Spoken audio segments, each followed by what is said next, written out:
الله وبركاته. نحمده ونصلي على رسوله الكريم. أما بعد، فأعوذ بالله من الشيطان الرجيم. بسم الله الرحمن الرحيم. قال الله تعالى في القرآن المجيد: إن الله وملائكته يصلون على النبي يا أيها الذين آمنوا صلوا عليه وسلموا تسليما. اللهم صل على سيدنا وشفيعنا مولانا محمد وعلى آله والملائكة والنبيين والكتاب. صلاة وسلام على رسول الله صلى الله عليه وسلم.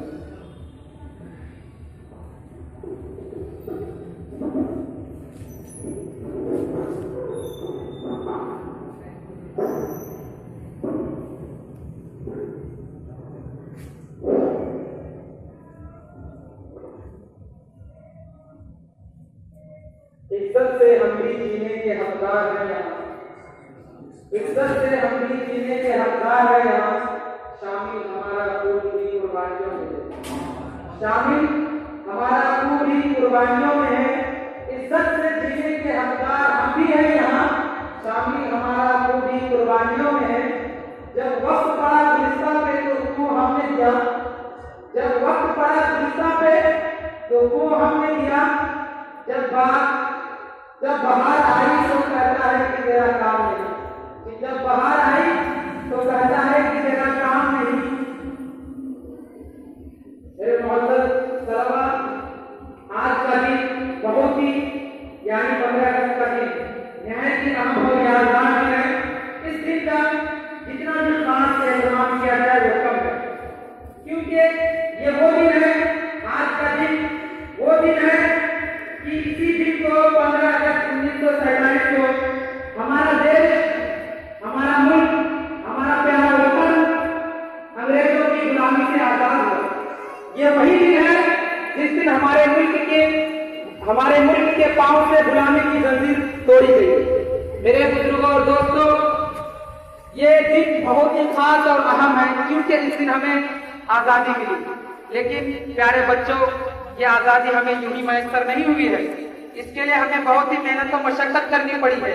یہ آزادی ہمیں یوں ہی میسر نہیں آئی ہے۔ اس ملک کو غلامی کی زنجیر سے آزاد کرنے کے لیے، اس ملک کو غلامی سے رہا کرنے کے لیے ملک کے ہر طبقہ اور ہر مذہب و ملت کے لوگوں نے اپنی جان و مال کا نذرانہ پیش کیا۔ ملک کے ہر طبقہ اور ہر مذہب و ملت کے لوگوں نے اپنی جان و مال کی قربانی پیش کیا ہے، تب جا کر کے یہ ملک آزاد ہوا ہے۔ ہندو، مسلم، سکھ، عیسائی، بوڑھے، بچے، جوان، عورتیں سبھی نے اپنے خون جگر سے اس وطن عزیز کی آبیاری و آبپاشی کی ہے۔ میرے محترم بچوں، اس جدوجہد آزادی کے صفحات سے، اس جدوجہد آزادی کے صفحات میں مسلمانوں خصوصاً علماء اہل سنت کو نظر انداز نہیں کیا جا سکتا۔ علماء اہل سنت کے کردار کو، علماء اہل سنت کے خدمات کو نظر انداز نہیں کیا جا سکتا، بلکہ یہ کہنا مناسب ہے کہ وطن عزیز کی آزادی علماء اہل سنت کے دم قدم ہی سے متصور ہے۔ وطن عزیز کی آزادی علماء اہل سنت و علماء حق کے دم قدم ہی سے متصور ہے۔ آج جو ہم آزادی کی خوشگوار فضا میں چین و سکون کی سانس لے رہے ہیں، آزادی کے اس پرفضا اور کھلی فضا میں چین و سکون کی سانس لے رہے ہیں، یہ انہی علماء کرام، ہمارے اسلاف کرام کے سرفروشانہ جذبات اور مجاہدانہ کردار کا ثمرہ ہے، یہ انہی کے خدمات کا عمل ہے۔ وطن عزیز کی آزادی، صدر آزادی انہی کے مقدس لہو سے ان کی آبیاری و آبپاشی کی گئی ہے۔ آزادی کا جو درخت ہے، یہ ہمارے اسلاف کرام، ہمارے علماء کرام، ان کی مقدس لہو سے آبیاری و آبپاشی کی گئی ہے، تب جا کر کے یہ آزادی کا درخت آج اتنا ہرا بھرا ہے۔ ہمارے اسلاف کرام، ہمارے علماء کرام نے اگر بر وقت حالات کے طوفانی رخ کا تدارک نہ کیا ہوتا تو نہ جانے آج ہم ہندوستان میں کس حال حال میں ہوتے یہ خدا ہی بہتر جانتا ہے، کیونکہ ہمارے اسلاف کرام کی اتنی قربانیاں دینے کے باوجود بھی ہم بے وفائی سمجھے جاتے ہیں اب تک، ہم بے وفائی سمجھے جاتے ہیں اب تک۔ 100 بار لے چکا ہے یہ امتحان ہمارا، 100 بار لے چکا ہے یہ امتحان ہمارا۔ ہمارے اسلاف کرام نے اپنے خون کا ایک قطرہ اس ملک کی آزادی کے لیے بہا دیا، اس ملک کو غلامی کی تنظیر سے آزاد کرنے کے لیے اپنے خون کا ایک قطرہ بہا دیا۔ تاریخ گواہ ہے کہ 1 2 نہیں، 100 200 نہیں، بلکہ ہزار علماء کرام، صرف علماء کرام مسلمانوں کی تعداد سے چھوڑ دیجئے، ہزار علماء کرام دہلی کے چاندنی چوک میں درخت پر سولی لٹکا دیا گیا اور ان کے جسموں کو بندوق کی گولیوں سے چھلنی کر دی گئی۔ 1000 مائیں، 1000 بیویاں بیوہ ہو گئی، 1000 بچے یتیم ہو گئے، تب جا کر کے ہمیں یہ آزادی میسر ہوئی ہے، تب جا کر کے آج ہم کھلی فضا کے سانس لے رہے ہیں۔ یہ انہیں اسلاف کرام کا کرم ہے، کرم نوازی ہے کہ آج ہم اس خوشگوار موسم میں پل رہے ہیں۔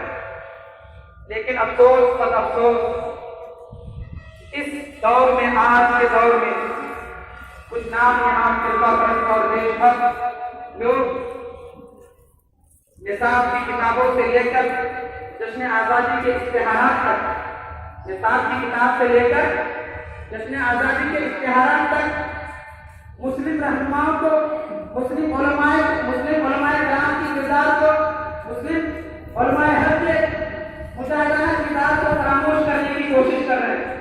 اور حق تو یہ ہے کہ ان مجاہدین کرام کا نام بھی آزادی کے فہرست سے ختم کرنے کی ناپاک کوشش کر رہے ہیں۔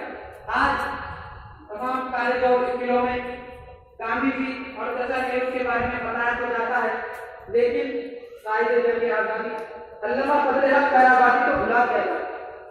قائد جنگ آزادی علامہ فضل حق خیرآبادی کو بھلا دیا جاتا ہے۔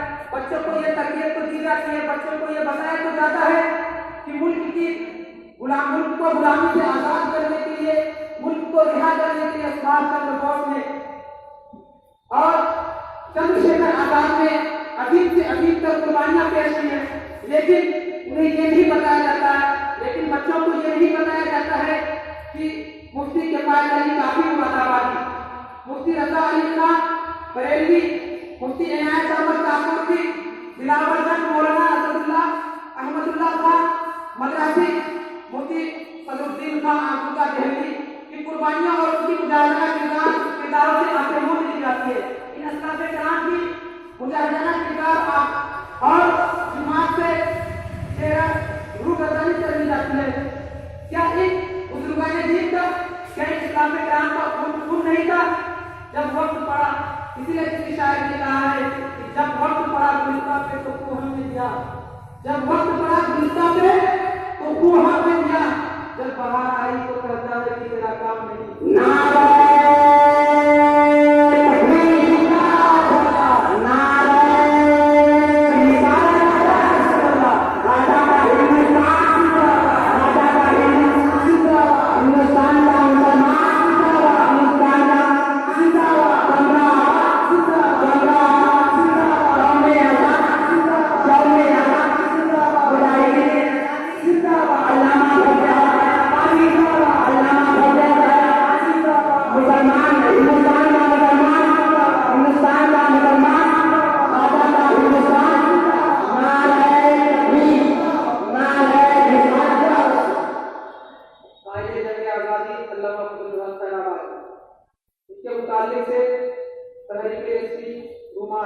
کتاب ہے جس کا مصنف مولانا حسن احمد محمود مدنی، وہ صفحہ نمبر 65 میں راضی ہے۔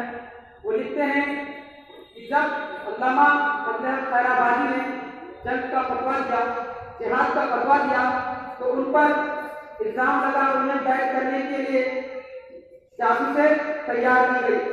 تو لکھتے ہیں کہ جس مخبر نے، جس جاسوس نے حضرت کو پکڑوایا تھا، وہ لکھنؤ کے ہائی کورٹ میں، لکھنؤ کے کورٹ میں انکار کر دیا اس بات سے کہ فتوی جہاد میں جس نے دستخط کیے وہ یہ فضل حق خیرآبادی ہے یا کوئی اور۔ لیکن قربان جائیے علامہ کی شان استقلال پر، قربان جائیے ان ان کی صبر و استقلال پر کہ کوٹ میں بھرے کوٹ میں علامہ ارشاد فرماتا ہے کہ اس نے جو پہلے بیان کی تھی، اس نے جو پہلے رپورٹ لکھوائی تھی وہ بالکل صحیح ہے اور وہ فتویٰ میرا ہی ہے اور یہ فتویٰ بالکل صحیح ہے۔ اب یہ میرے شکل و صورت، میری شکل و صورت گروہ سے مرعوب ہو کر کے جھوٹ بول رہا ہے۔ اسی لیے تو کسی شاعر نے کہا ہے آئینے جواں مردہ حق گوئی ہو بے باطل، آئینے جواں مردہ حق گوئی ہو بے باطل، اللہ کے شعروں کو آتی نہیں ربائی، اللہ کے شعروں کو آتی نہیں ربائی، آئینے جواں حق، آئینے جواں مردہ حق گوئی ہو بے باطل، اللہ کے شعروں کو آتی نہیں ربائی۔ میرے بزرگوں دوستوں، اس وقت اس جگہ پہ کوئی ہوتا جب مخبر نے انکار کر دیا تھا پہچاننے سے تو کہا دیتا کہ میں نے نہیں لکھا تھا، مجھے رہا کر دیجیے۔ اس فتوے کی وجہ سے علامہ کو سزائے موت کی سزا سنا دی گئی، لیکن آپ جب کے فتوے سے رجوع نہیں کیا۔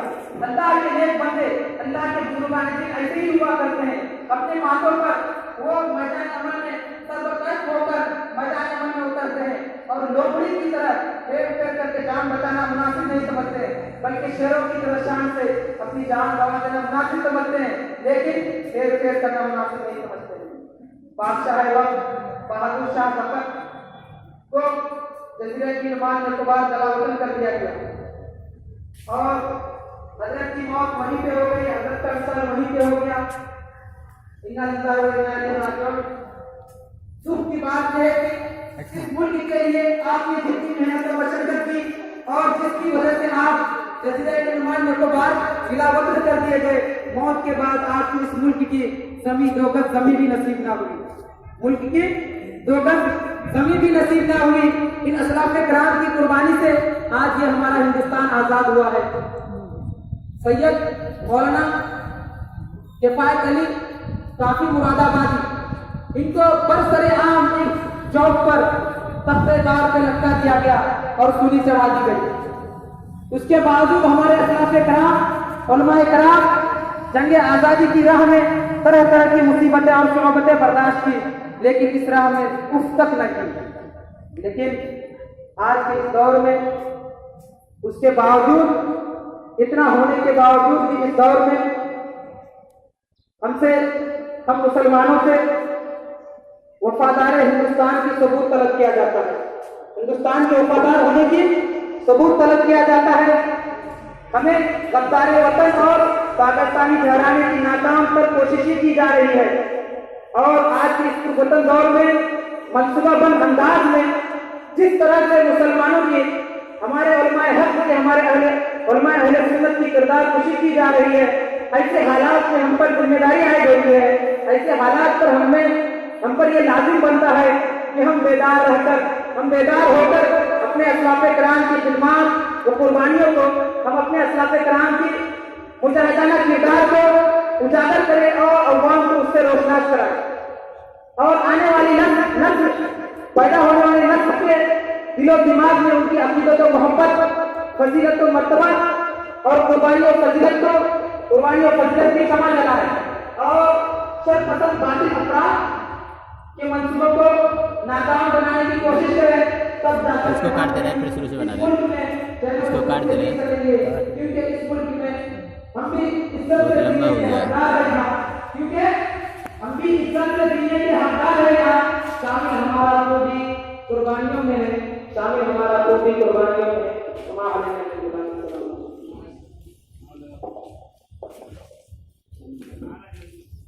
نعرہ